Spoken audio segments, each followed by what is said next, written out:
Hello. Hello.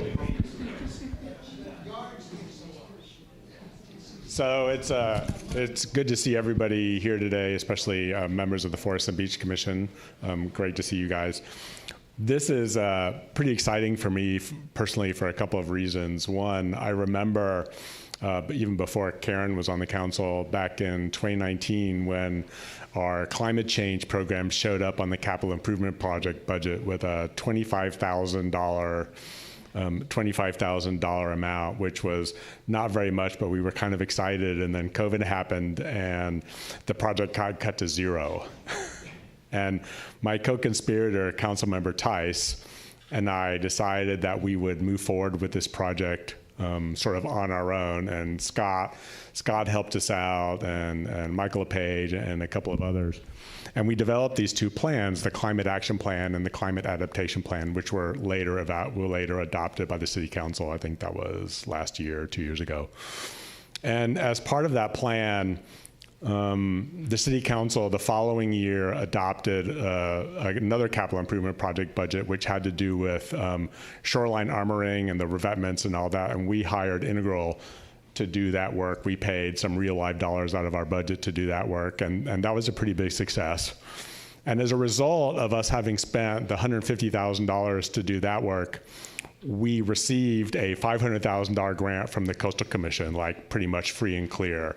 So it's a great example of the city spending some money to get a lot of money to do a very important task. And so I'm really proud of that whole thing sort of clearing itself up and working out the way that it did. And the second reason I'm excited to be here is I've always said, as those of you who know me, that planning is the key to success. And it's always good to do planning before you're faced with the emergency, so that when the emergency comes and you're in the middle of trying to figure out what to do, you will have developed a plan to address what you were going to do years and years and years and years ago. And the plan says we're going to do this, and so this is what we're going to do. And as a little preview of that, for a lot of you know that the sand ramp down on the beach has been out of commission for a couple of years. And that sand ramp and those stairs that are having structural issues are a result of the ocean. And those problems are only going to get worse. And so this is an exercise to try to figure out what to do, a planning exercise to try and figure out what to do about those problems on a real scale when part of scenic collapses into the ocean or the seawalls fail or whatever it is that's going to happen. We don't know. So this is an exercise to try and figure out what we're going to do at some point in the future if and when all that stuff happens, so that we won't end up spending 5 years at that point wandering around in the darkness. So this is really exciting. This is really exciting for me. And I would like to introduce our speakers. So we hired, as we did with the first part, we hired Integral Consulting, David Ravel and staff, to do this planning work for us. And I'd like to introduce Matt Jameson, who some of you may know. He's been to the city before and done some work before, and Anastasia Aziz. And they're going to lead this session, 2 sessions. The first is a project background and presentation on beach width changes and sea level rise, what it is and how we can address it.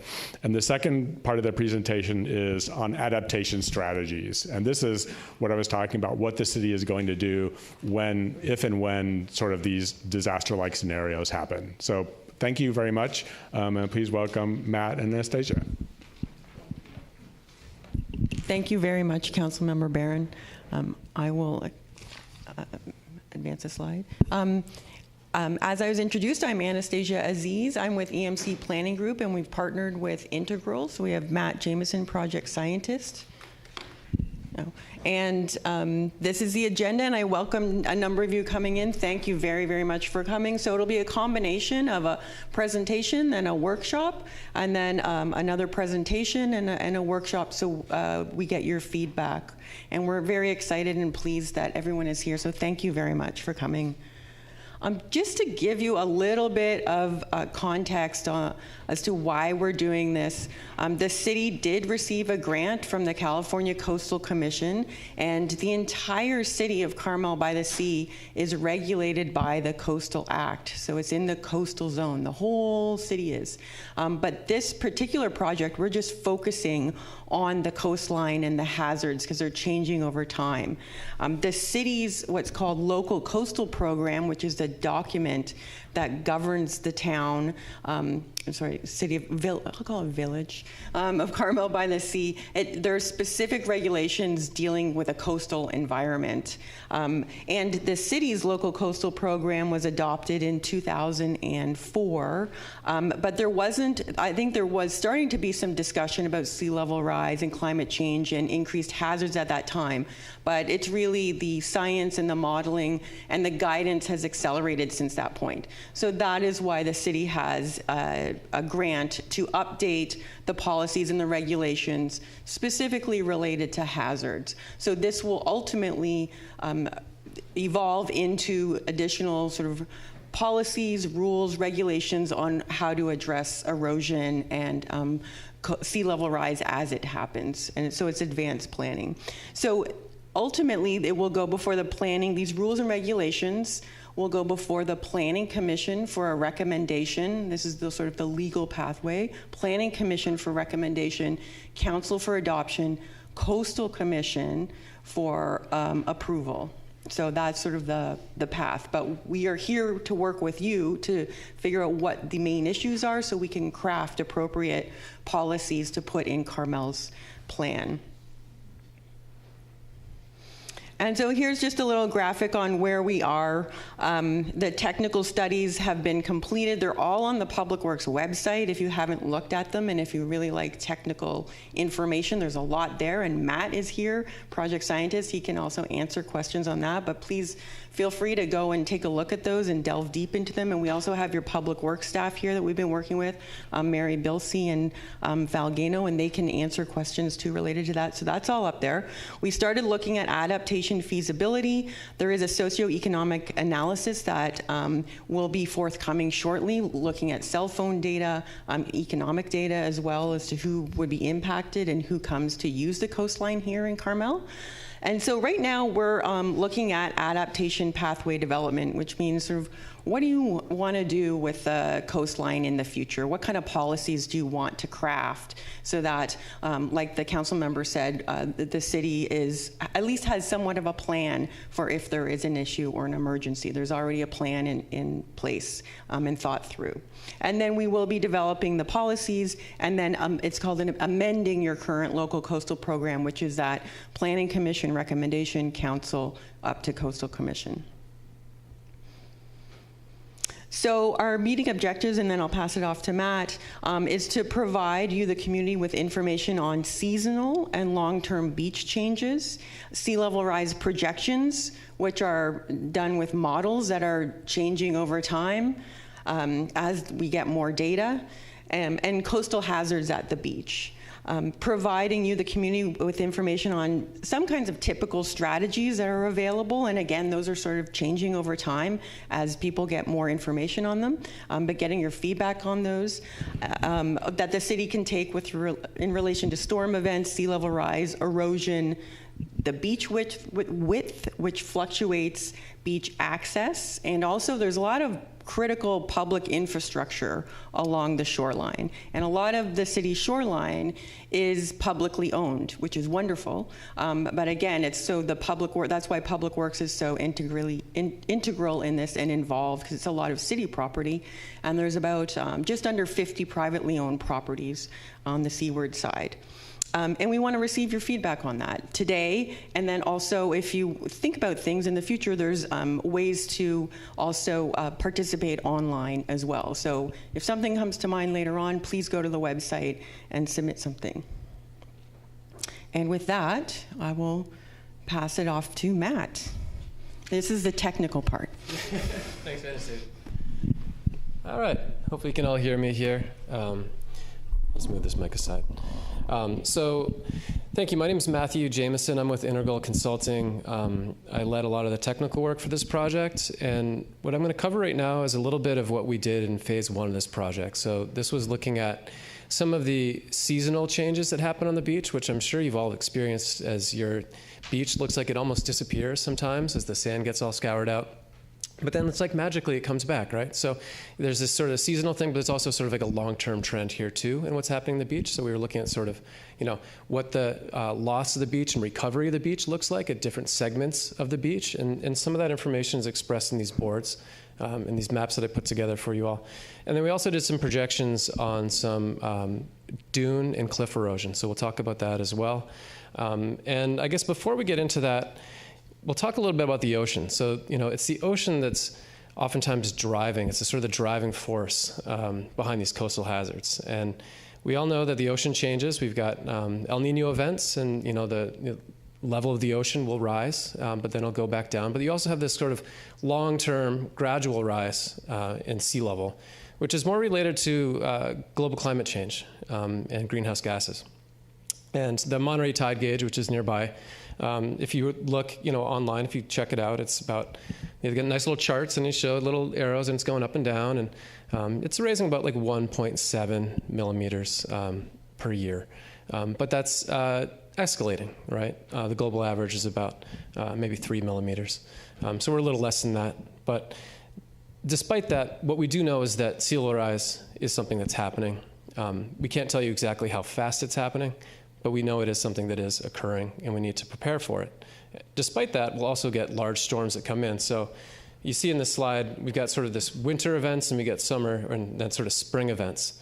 And in the winter, what we get, and you probably see this, is sort of these larger North Pacific storms that come in, higher energy. You get these large waves, sort of medium period, but sort of higher wave heights. And these are the type of waves that are a little bit more destructive. They kind of scour the beach out. And then in like spring and summer, you get more of these long period. This is more tropical systems that bring in these sort of longer period waves. And they're more like beach building kind of waves. And what does that look like? I'm sure you all probably have lots of great photos too, or you've seen it. If you do have images, happy to accept them. It's always good for our catalog. But you can see these coastal processes that in the winter, as the beach gets scoured out, you have elevated water levels. Sometimes these waves are kind of tripping a little bit offshore, but especially during kind of like the higher tide type of scenarios, big storms come in, and you've got waves coming in, and it's hitting the back of the beach. It's running into these seawalls. It's running up the seawalls. Sometimes it's overtopping those seawalls. You get wave splash coming in. And those waves can come in and can be quite destructive. You've seen that on the sand ramps that were mentioned. You see that on the stairways. Some of the stairways have been destroyed and damaged. The seawalls themselves get kind of scoured out. The sandstone, mudstone that they sit on can get scoured out and eroded. And also then get overtopped, and the softer bluff material over top of that can get eroded. And that can lead to sort of damage to the upland. And we've combed through some of the data and looked at sort of what this looks like. There's been a lot of recorded events of what the erosion has been after the 83, which is sort of the storm of record event. There was a lot of recorded erosion distances, which we combed through. And then we also looked through some of this digital elevation model. So these are flights, basically, that were flown looking at elevation of the beach. And we were really fortunate to have 97 and then a 98 digital elevation model. So we could look at, what happened in 98, where we had a large El Nino event, how much material was scoured out of the beach and then sort of, deposited into sort of these offshore bars, typically, right? And it was about 300,000 cubic yards of sand was sort of moved out of the system.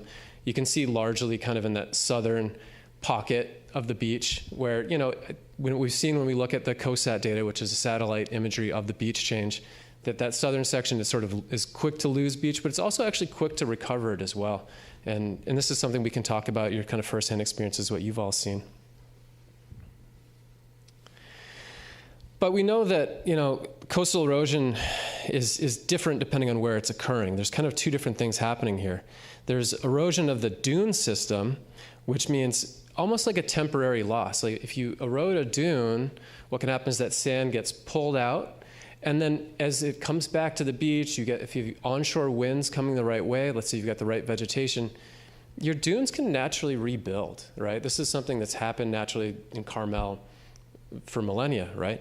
But oftentimes when you think about erosion on like a harder bluff or kind of like on the harder cliff in the southern side, that's more permanent. So if you lose a big chunk of sandstone or the bluff material on top of the terrace deposits, as we call it, that's gone. So that's permanent. That's kind of what that little image shows on the bottom. So in the image on the top, you can sort of see that's where the sand ramp is. You can see the little yellow line indicating where, people were able to walk before, and I'm sure you've all seen it as it gets scoured out. You can no longer use your sand ramps. So here's the sea level rise scenarios that we use in our assessment. The curve that you're seeing here was based on the 2018 OPC. That's the California Ocean Protection Council. That came out prior to a guidance that came out in 2024. Yes? We can't really see the colors. If you could maybe... Maybe we can turn the light. Can we turn the light down? Maybe that'll pop a little better. Is that better?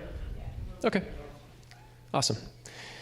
So you can see that there's uncertainty as we get into the future on what sea level rise will be.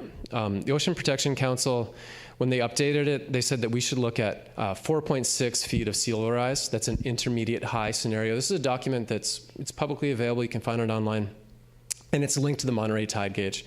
So that's the level that is sort of the target that we want to look at by 2100. But we also considered sort of a range, and you can sort of see the dates, right? So when we talk about sea level rise, we often talk about just sort of feet in the future, but understand that feet of sea level rise could happen at a wide range of time periods, and you'll see that on here as well. And we sort of provide the time periods to give you a frame of reference that, there's uncertainty in this.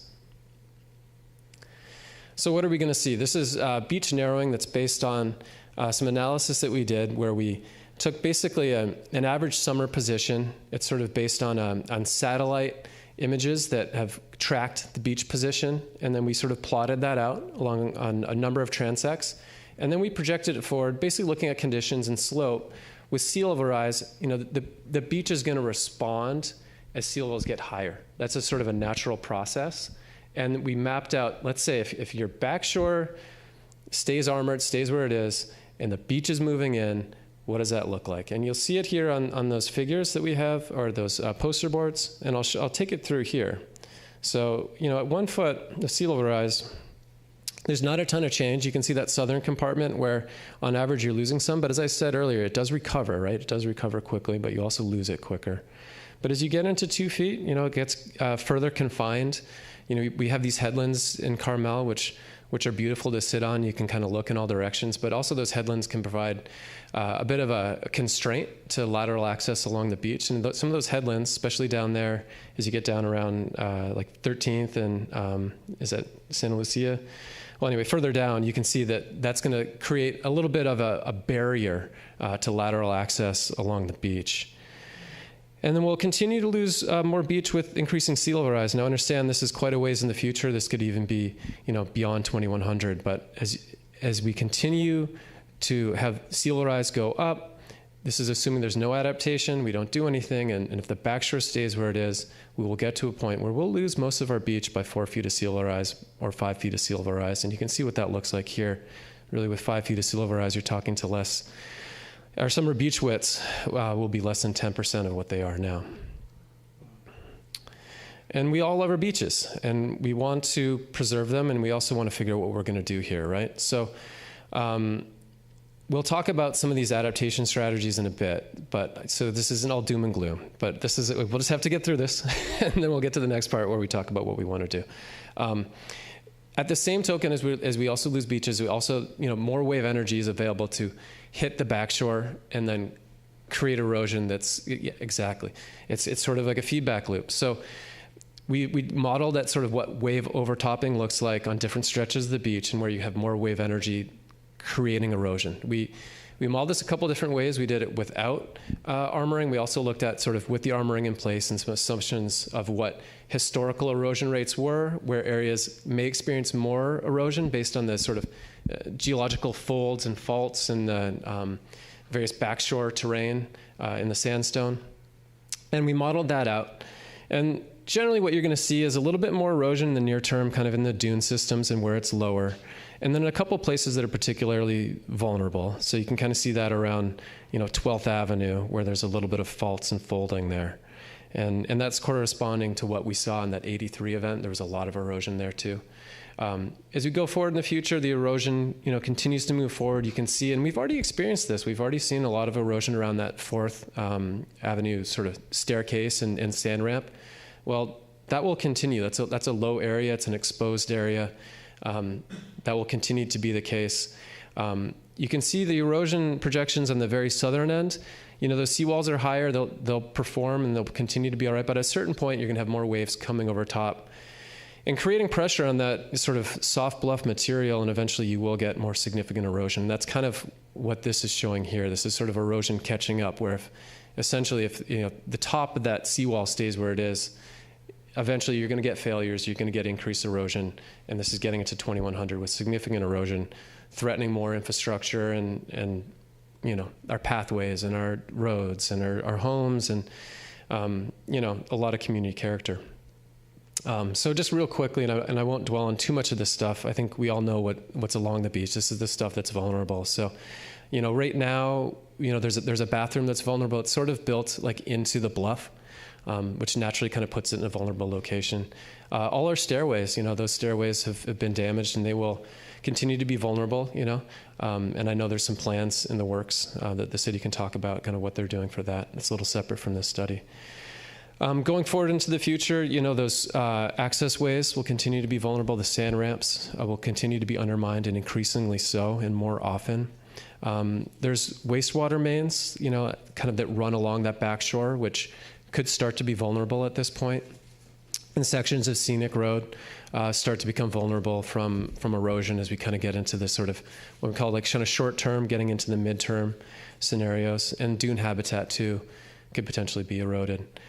Getting into sort of that midterm, all the things I just mentioned continue to be vulnerable and more.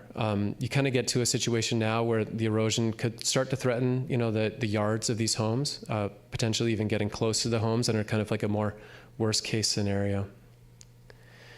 And then sort of long term. So this is kind of what we want to avoid and plan for, right? So this is where we see a lot of the homes along scenic and otherwise starting to be affected, and a lot of that infrastructure that lies under that road being affected as well. So this is what could be coming with erosion if we're not prepared and if we don't do anything.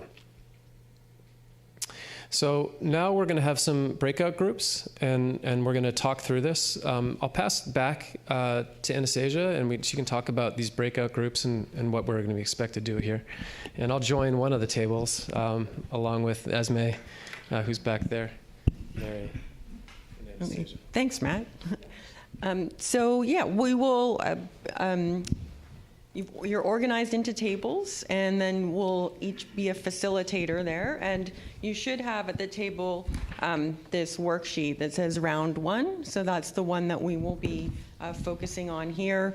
And we have also these maps that we can use these colored dots with in your using green to show where you access the beach or the things you like about the beach, and then the red dots just showing where you think some issues are. But we will use this handout that says round one to guide us. And I have Esme Wall here with EMC Planning Group 2, who will also be a facilitator. Did you want to say something? I was just going to share that if you're on Zoom, you can also do the handout. We're going to drop a fillable PDF version in the chat. And I also did want to acknowledge that there are members of the Forest and Beach Commission here as well. So thank you very much for coming as well. So thank you. And with that, we'll start, and then we'll do a brief report out. We'll work for about 15, 20 minutes, and then do a brief report out, and then on to the next part two, where we talk about potential strategies to address some of the issues that we're going to talk about during this session. Thank you.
Testing? There you go. Okay.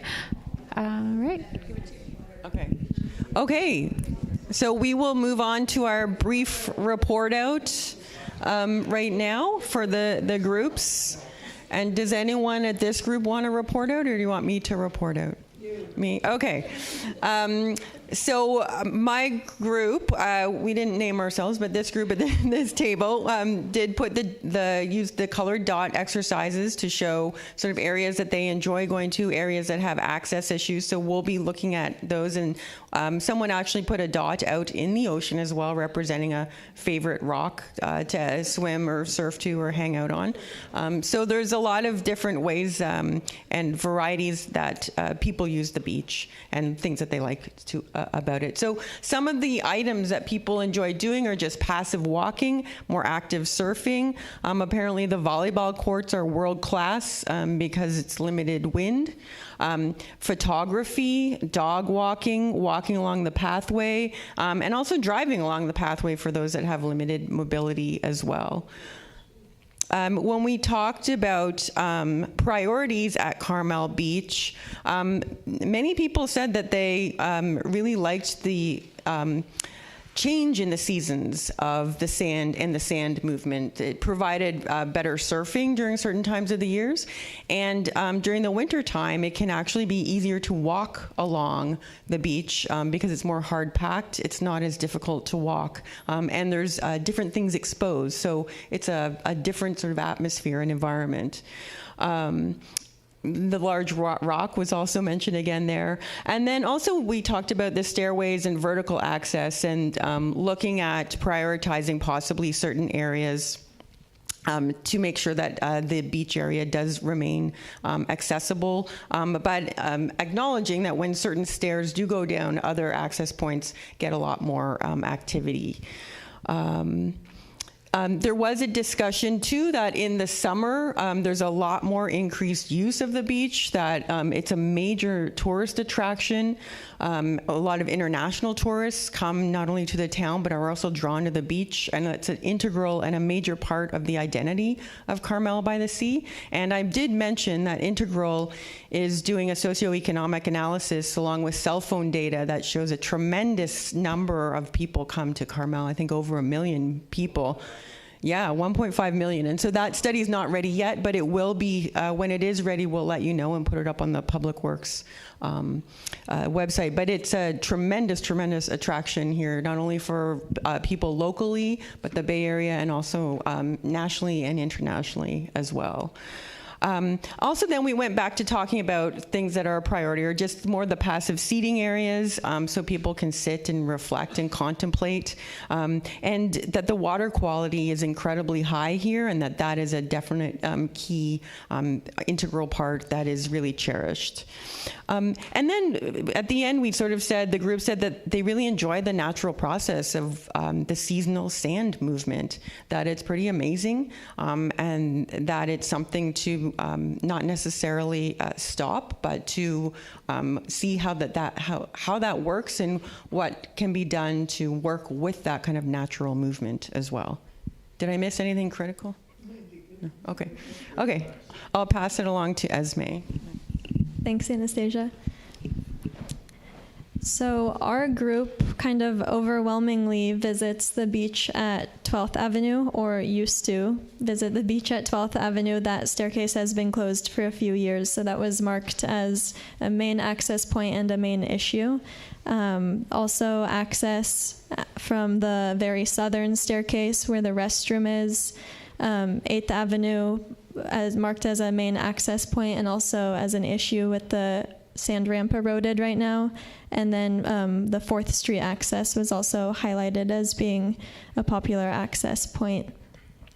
As far as activities that our group enjoys on the beach, people enjoy walking on scenic, or also split between walking on scenic and the beach. A few people surf and play smash ball. Someone in our group does kelp restoration, and this was actually pretty interesting. Carmel is currently at 6.3% of the baseline amount of kelp that is historically in Carmel Bay. And kelp does not grow above 54 degrees, which the ocean has been surpassing. So, and kelp restoration, this is kind of jumping ahead to round 2, but could also be an adaptation strategy to mitigate wave energy. So, yeah, and then others remove golf balls from the beach. And then, and use them. Some issues we discussed that came up is stormwater runoff as an issue, and focusing on not just sea level rise, but also storm events. And additional observations are, after the first rain, there's often black staining on the beach, which is another kind of component of stormwater runoff. Concerns with copper gutters and copper running off into the ocean, fecal matter running off into the ocean, and observations of scouring of sand below the outfalls. And then observations about sand movement, which was supposed to occur after the 83 storms to cover revetments, and that hasn't been occurring in recent years. So those were the group's observations. I'm happy to report, but I'm about to talk to everybody in a moment here. I'm not sure if anybody else from my group would like to take over and speak to this. It might be just so you don't have to all hear my voice constantly. Oh, you want me to go for it? All right, sure. Well, all right. I'm doing it anyway. Yeah. We had a pretty productive conversation. We also marked a lot of the locations where people visited. Fourth was a popular one, the sand ramps, and then obviously 8th, which is currently out of commission, and then further south as well. I think that the first thing we started speaking about was this: people like to walk the entire course of the beach. It's like this perfect little compartment of a beach where you can walk from south to north, north to south, and really have like a good kind of like chunk of your day kind of out and about. And it's not like too much, you know what I mean? It's kind of like just the perfect size. It's like a little, I don't know, postcard stamp. It's like just perfect. So that was what we talked about. We talked about some of our observations of sand scour and some of the difficulty getting around some of those exposed sandstone and mudstone formations, especially in the south end of the beach, like at 13th, where it's hard to kind of get around that. You're either getting wet or you're kind of traversing something that's really difficult to get around, and that, potentially being an issue. We talked a lot about seawalls, and we also talked about this book that came up. Actually, Dave Revel was interviewed, and he's actually in that book. Roxana, she's a friend of ours. She's a journalist for LA Times, and we talked about that book quite a bit, and it's a good one if anybody wants to read it. Gary Griggs has also written a bunch of really great books as well. So if you're ever, wanting to learn more, reach out to us. We'll let you know. We'll give you some reading, give you some homework. All right. So we also talked about kind of our exploration as kids and how much we just love. A lot of folks here love going to that beach as a kid, and there's like little nooks and crannies on the beach where you can feel like you can kind of be on your own, like these little like coves where you're kind of like secluded, kind of like you don't feel like you're in an urban beach. You feel like you're kind of like in a rural, kind of like a north coast or something kind of far away. Tide pooling came up as a fun activity. And there's a lot of mention of just how beautiful the beach is and the sand quality. I guess the one thing that we kind of got into too is how different Carmel Beach is from the other beaches, in Santa Cruz or in other places where, we don't have this canyon that's, with littoral drift and it's, sucking the sand up into this canyon. It's kind of staying in the pocket over time, and just kind of how different that is. So that's, what's unique to Carmel, and something that, we'll be considering, obviously as we get into adaptation. Let's see here. Yeah, so we kind of talked about kind of the dilemma around infrastructure in the built environment, some of the issues with seawalls, why seawalls were built where they were, and talked a little bit about the wave energy of the south end, how it's much more exposed as, those waves come in from the north and they kind of wrap around, but they're hitting that south side. That's why those seawalls are there. And are those seawalls there contributing to erosion and scour or not? So that was a conversation that we were having I don't know if I have a perfect answer for that. Seawalls do reflect wave energy, but to what degree it's sort of increasing scour, I couldn't tell you exactly, but that's something we were talking about. And then, we talked about the various changes in beach slope, and then we kind of started to get into some of the actions and some of what the regulations would be around these actions. And I think that's kind of where we're headed next. So it's a little bit of a segue, but we talked a little about the Coastal Commission and sort of the other regulatory authorities that be around here. And then we also talked about sort of partnerships with the county of Monterey, the various federal authorities that regulate kind of the offshore, and other entities really, and sort of like how we can sort of use these partnerships and collaborate together to strategize on solutions and things that we could do. And I know we talked a little bit. Maybe we'll get into it next on adaptation. So that's, I think. Did I miss anything? Is anything else? We had a lot. Yeah, we had a lot of good conversation and great handwriting. So thank you.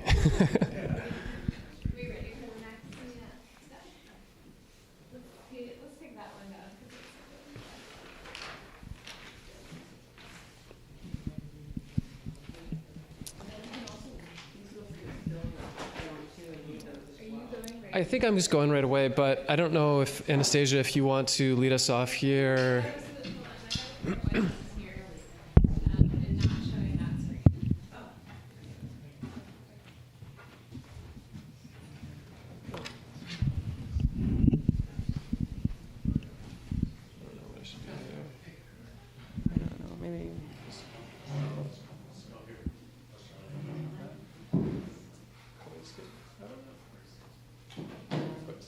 Oh, okay.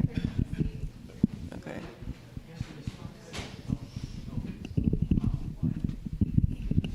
Okay. Oh, okay. We're still on break. So if you also would like to fill out your worksheet, and if you had other ideas that came to mind, or if you want to take the worksheet home and fill it out and then drop it off at Public Works, please feel free to do that as well, and we'll collect that information if other ideas come to you that weren't collected during the interactive portion. So we are going to move on to talking about types of adaptation strategies, and I'll just wait for our technical. Oh. I don't know. The projector, so can they still see this then? Yeah. Oh, I guess it's not projecting that way. I see. Okay. Is it because of the machine, or is it because of?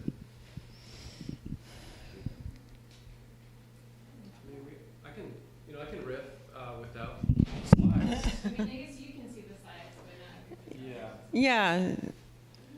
I can use some hand signals and do my best here. Wait, if it's fine, take some time to warm back up. Oh, okay. Here we go. Okay. And so I will pass it off to Matt Jameson. He's going to start talking to you more about adaptation strategies. There is a handout, a large handout on the table that has a whole sort of list of them that are organized according to different types, natural versus more structural. And so I will pass it on. Here we go to Matt. Thank you. All right. Yeah. So now we get into sort of the second phase, and I think that a lot of the conversations we were having in our breakout groups were already kind of headed in this direction, right? So it's just natural, I think, that when we start to talk about, the hazards that are coming our way, what are we going to do about this? So we have a range of adaptation choices, and we tend to think about them in a couple of different means. Well, of course, we can do nothing, right? And that's really like, if you plan to fail, you're better, fail to plan.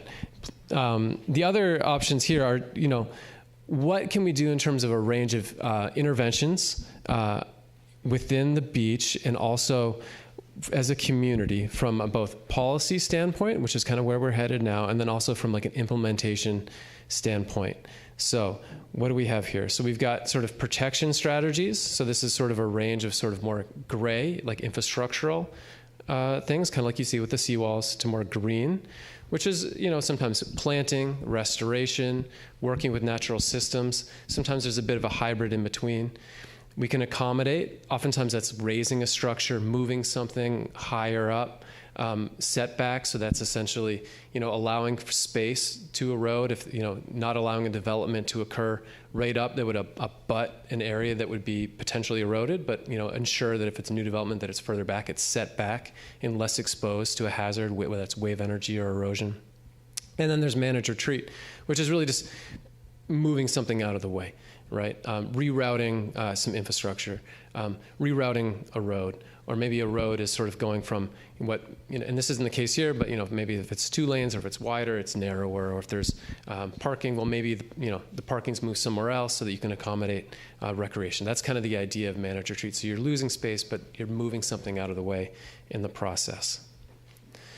So any of these choices are going to have secondary consequences, and we already see from our decisions that we make that there's secondary consequences with what we have right now.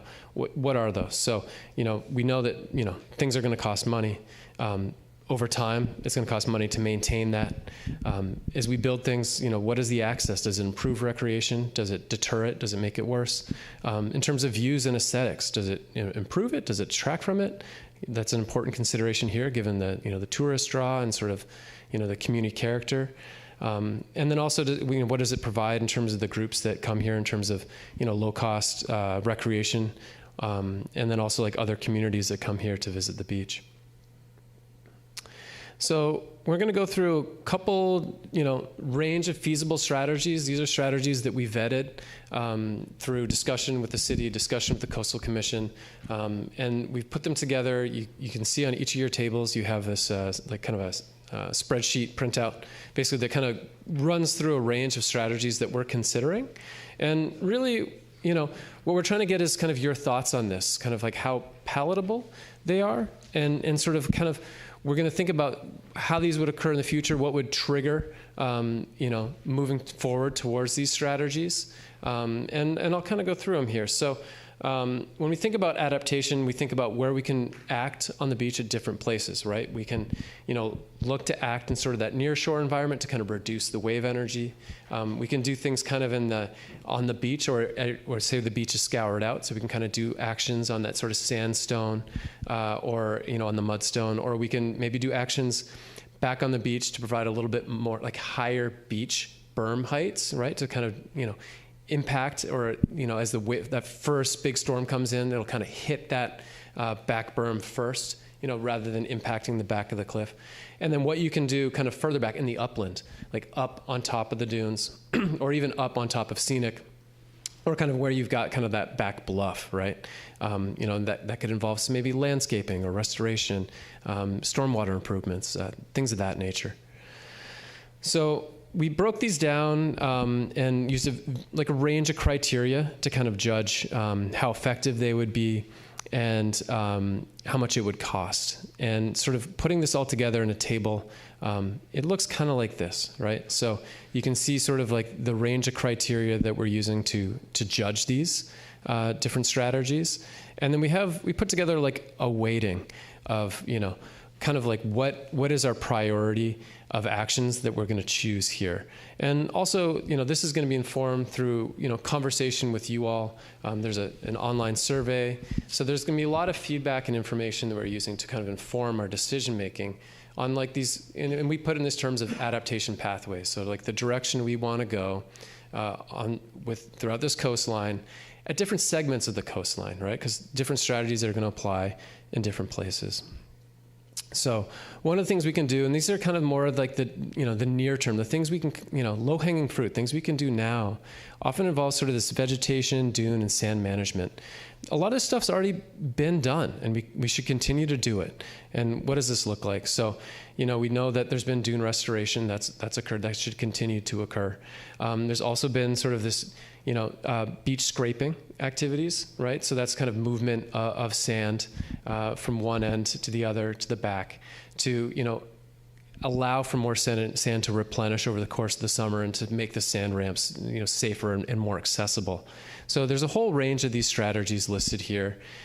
Some are a little bit more relying on natural systems and sort of planting, and some are a little bit more intervention.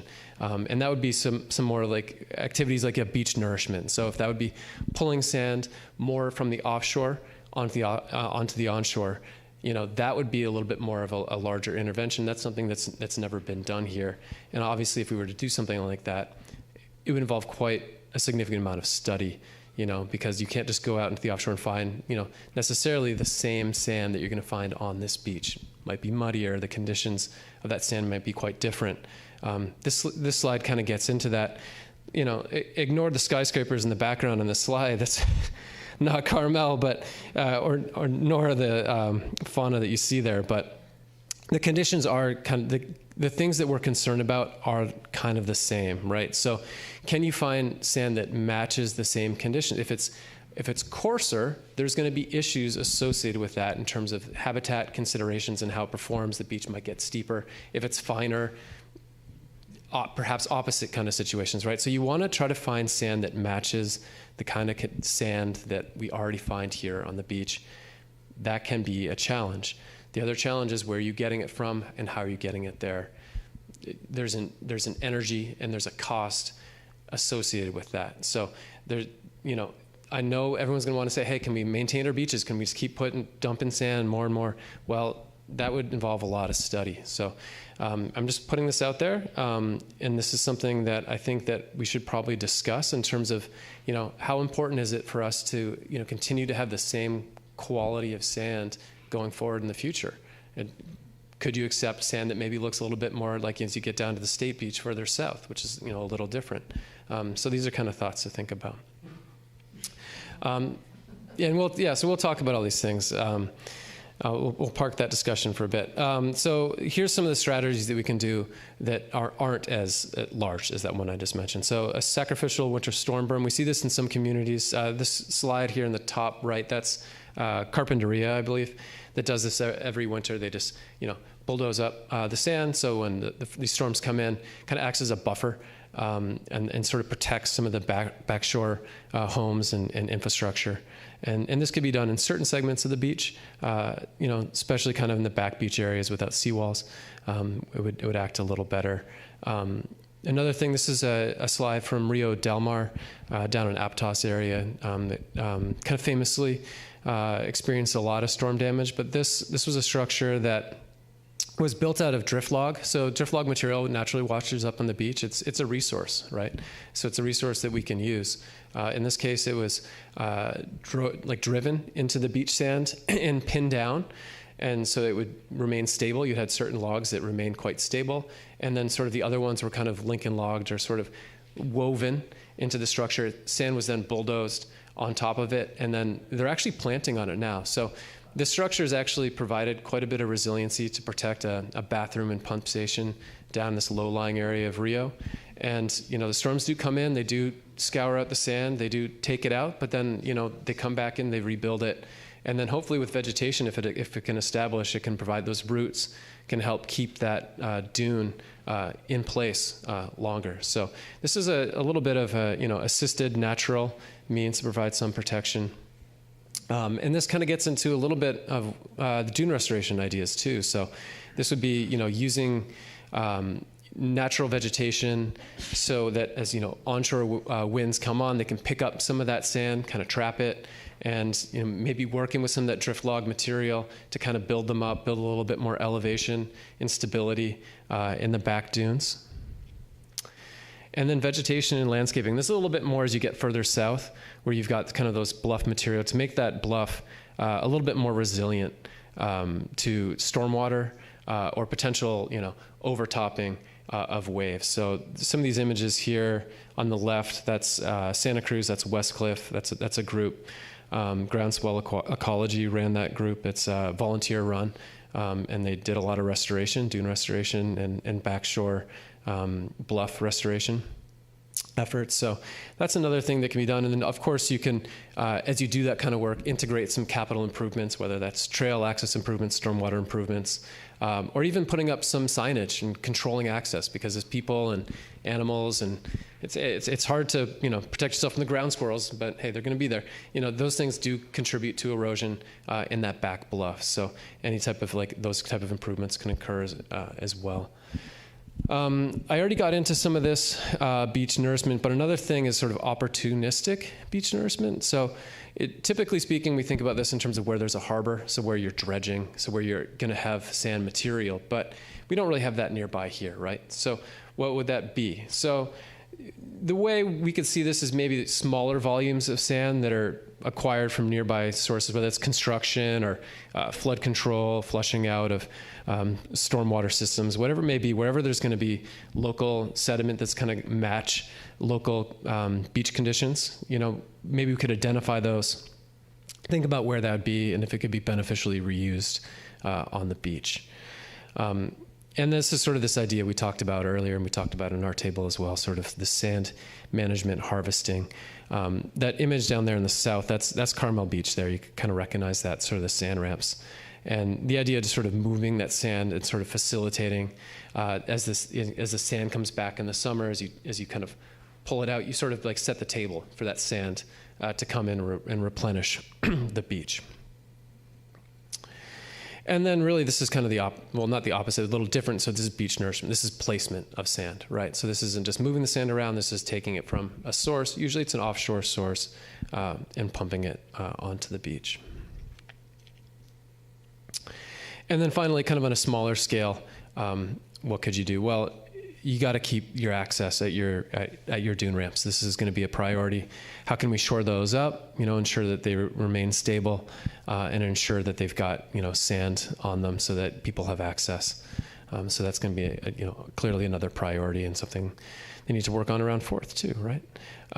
So these things all can reduce erosion, but they're not all necessarily going to stop erosion.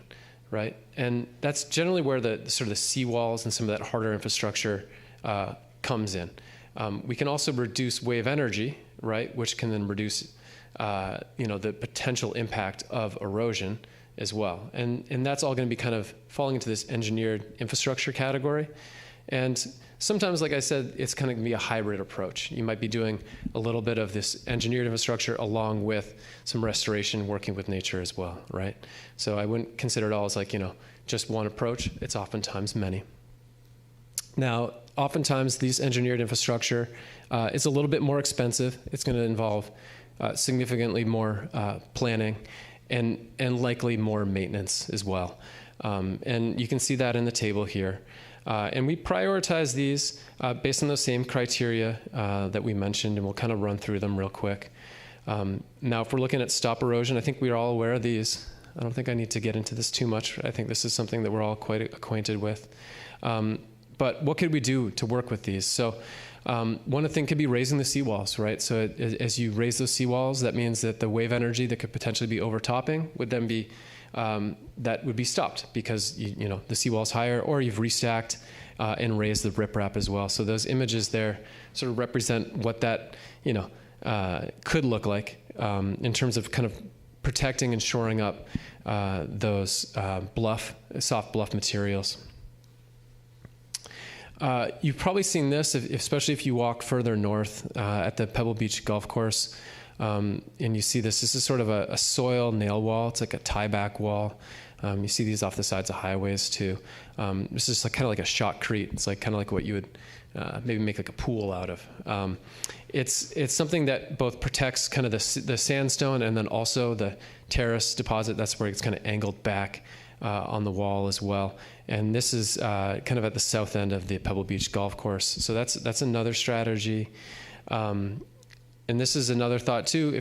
If footprint of the riprap is an issue and you need to gain sandy beach, sometimes you could sort of pull that riprap out, move it somewhere else, and then replace it with a vertical seawall to gain space. Obviously, the riprap does provide some dissipation of energy, which you would lose, but you may potentially gain some beach area. So that could be a strategy in areas where beach width loss is an issue. And then some of the other strategies involve sort of working with some of the natural geology in the area. And I'll get into some of these reducing erosion strategies.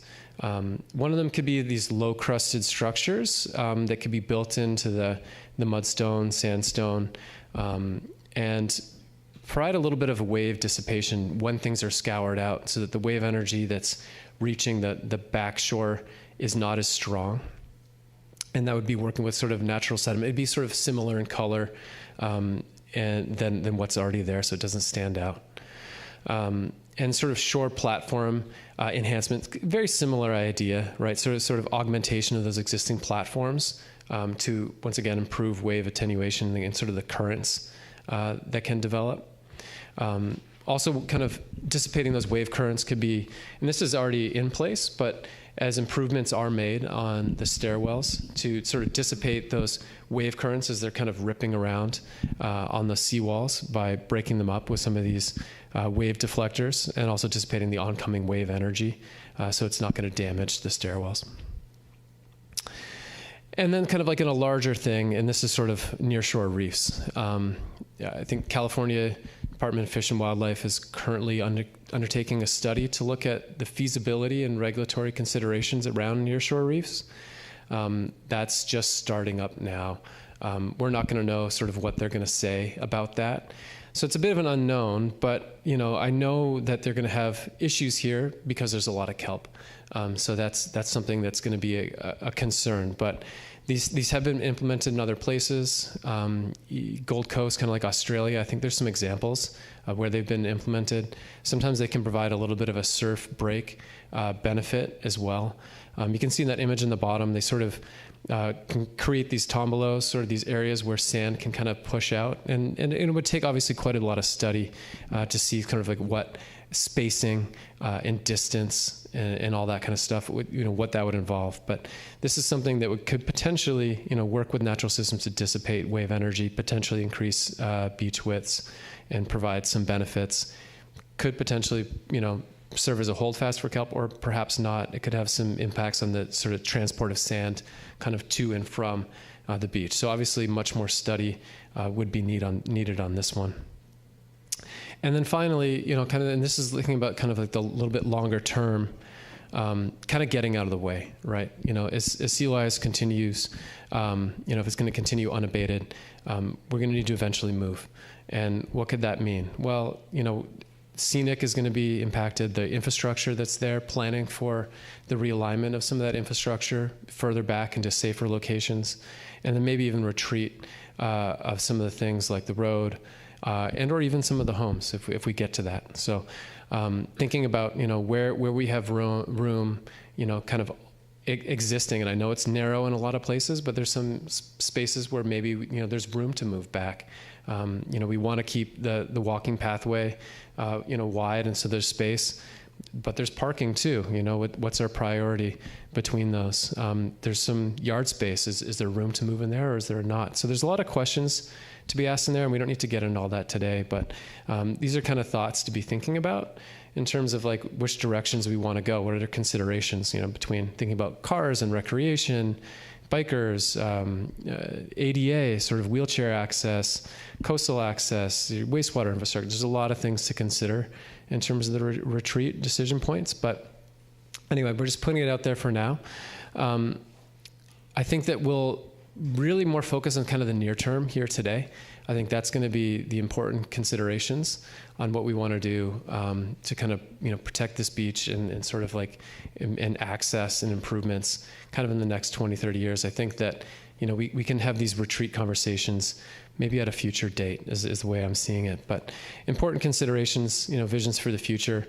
What do we want to think about? There's a lot of people that come here and enjoy this beach. There's a tourism benefit. There's a lot of benefits. So how do we, continue to promote that and keep that going? And what kind of, adaptation strategies would you embrace, and what kind of changes would you not like to see, in terms of the changing, of the sand, of vegetation, of access, things like that. So I guess these are things to keep in mind. I'll keep this up for a moment. We can continue to look at this as we go into these breakout groups and maybe think of these questions. And I'll pass it over to Anastasia as we get into kind of this breakout group number 2. Oh, and I see you've got this great printout too. I think this came up in our group too. Maybe we can pass this around. Thanks, Matt. So everyone should have another sheet called Breakout Group Round 2. So we will use this. I know that was a lot of information and I haven't even heard it before. So if it is a lot, just treat this as an initial discussion. Again, you're welcome to take these home, ruminate on this a little bit more, fill it out at a later time, or contact Val or Mary and get in touch with them once you've had more thoughts about this. So with that, if there's any questions before we dive into round 2? Sure, yeah. Oh, here, I'll give you the mic. I don't recall anyone ever talking about what is the obligation of the city to provide access to the homes along Scenic. I think that's a very important question. Do we have an obligation to do that? And at some point, I think that's going to be necessary before we decide how much money we're going to spend in order to continue to provide that if we are required. So I think that's a good question. Yeah, or access, yeah, from the street or a public right-of-way. And so we can capture that as an issue, definitely. Let's capture that in this group. And if there are other big questions like that, please, let's record them and put them down so that they can help inform any kind of future policy decisions. Sure, yeah, okay. And one last thing, those facilitators, we're going to rotate clockwise, so you'll have someone different at your at your table. Okay, let's go.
Testing? Now it's on. Okay.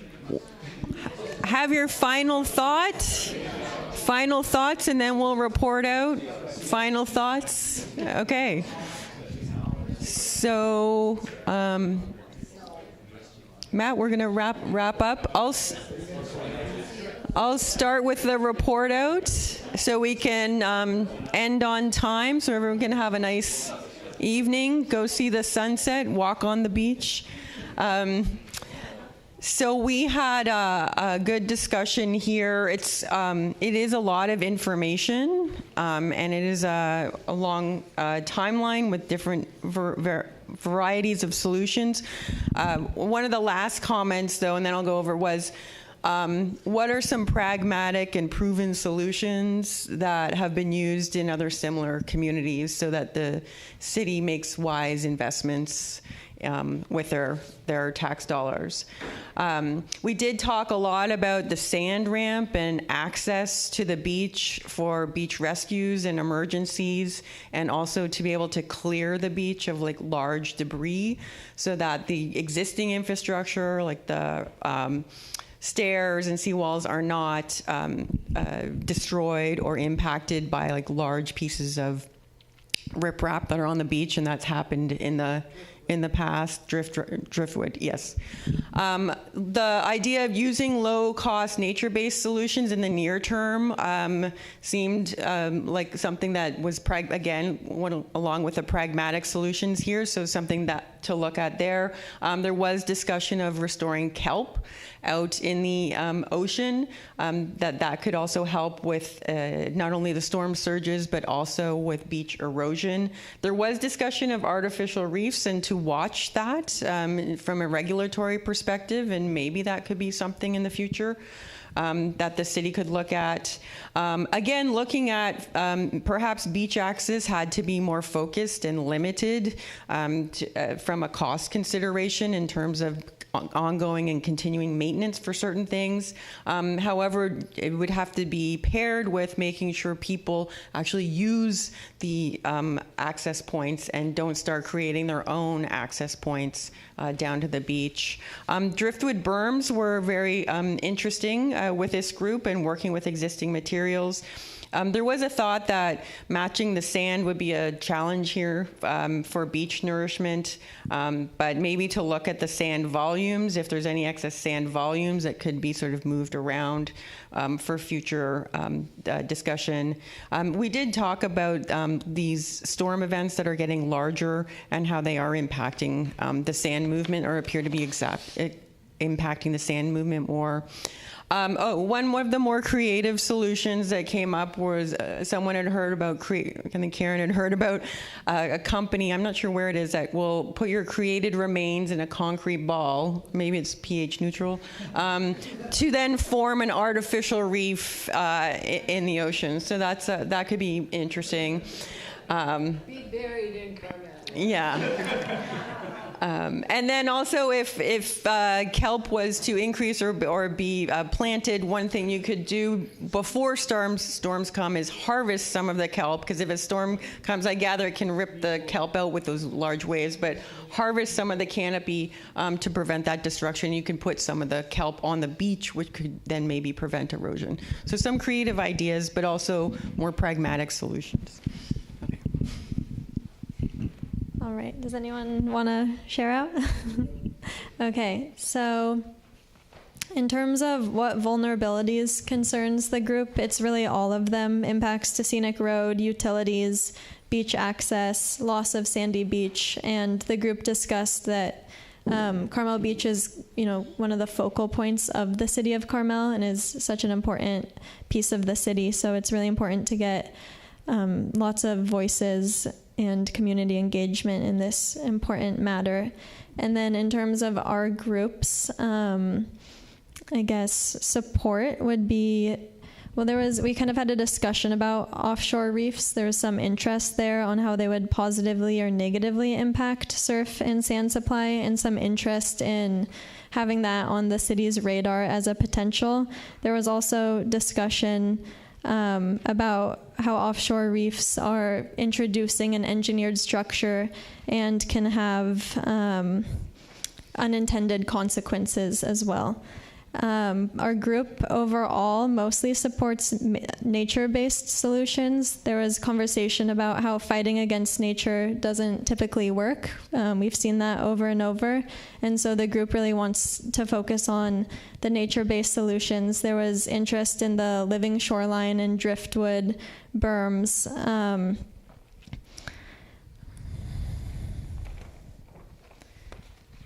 Yeah, lots of discussion about needing to be very careful about what we do in the ocean and how it would impact the natural environment, and discussion about how Carmel Beach, while it is, armored a little bit, is a very natural environment, and that's a pretty high priority to keep it that way. We discussed about historic sand movement on Carmel Beach, and there was quite a bit of interest in learning more about why that stopped.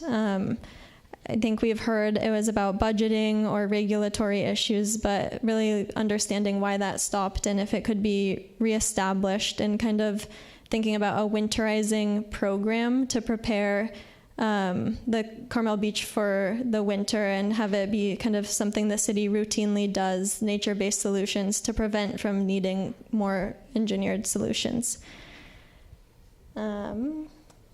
And then an observation that wasn't shared during the last group, a lot of people talked about how beautiful Carmel Beach is and how pristine it is, and the group just raised that doesn't completely happen on its own, and that Carmel Care's involvement is a big part of why the beach is so clean. And so just wanted to acknowledge that community group.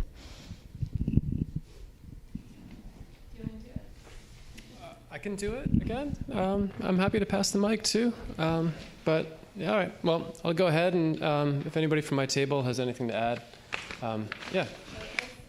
Oh, is it just this one? Okay. Yeah. So we had a little bit. I mean, I'll just recap a little bit of what we talked about. I mean, I think the big thing that we were getting into is kind of talking through the co-benefits and sort of all the various considerations with these strategies. And I think there's still a lot of unknowns, I think, among our group. And I think a lot of this kind of comes down to sort of for us, as a consultant group, really communicating sort of, and as we get into a little further in these adaptation strategies, what is the cost associated with this? What kind of impacts is it going to have on, say, recreation or ecological or other sort of co-benefits to the systems that we rely upon, including sort of tourism and impacts to the city directly. So I would just want to say that's the next phase of this project. We're getting into that. The socioeconomic study, as was mentioned, is ongoing, and that'll come out. That will support some of that information. There'll also be some cost estimates and all that kind of stuff. That stuff was being asked, and it'll all be reported. So that's all coming out. So I think that'll help sort of better inform some of this direction. So just to know, that's all coming soon. So that's kind of what we talked about here. Kind of what's the cost, what's the money, what are the concerns.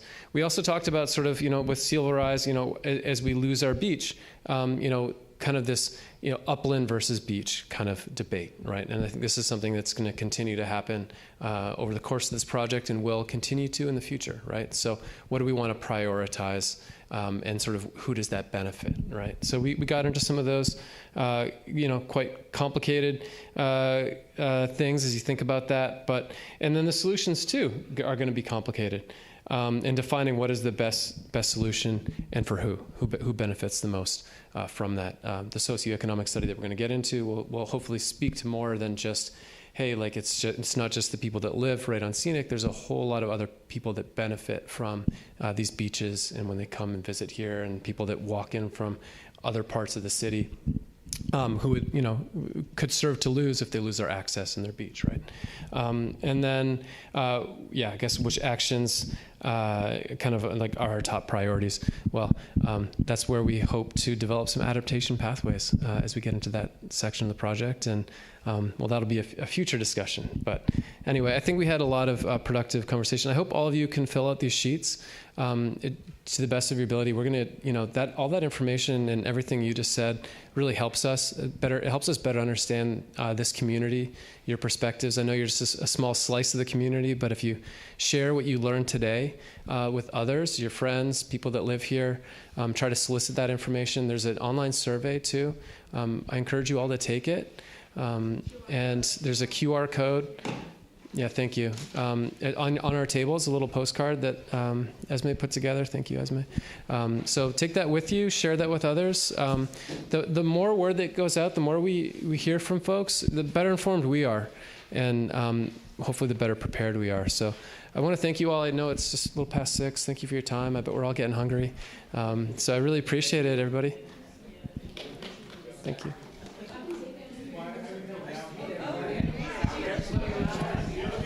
Thank you to everybody online, too.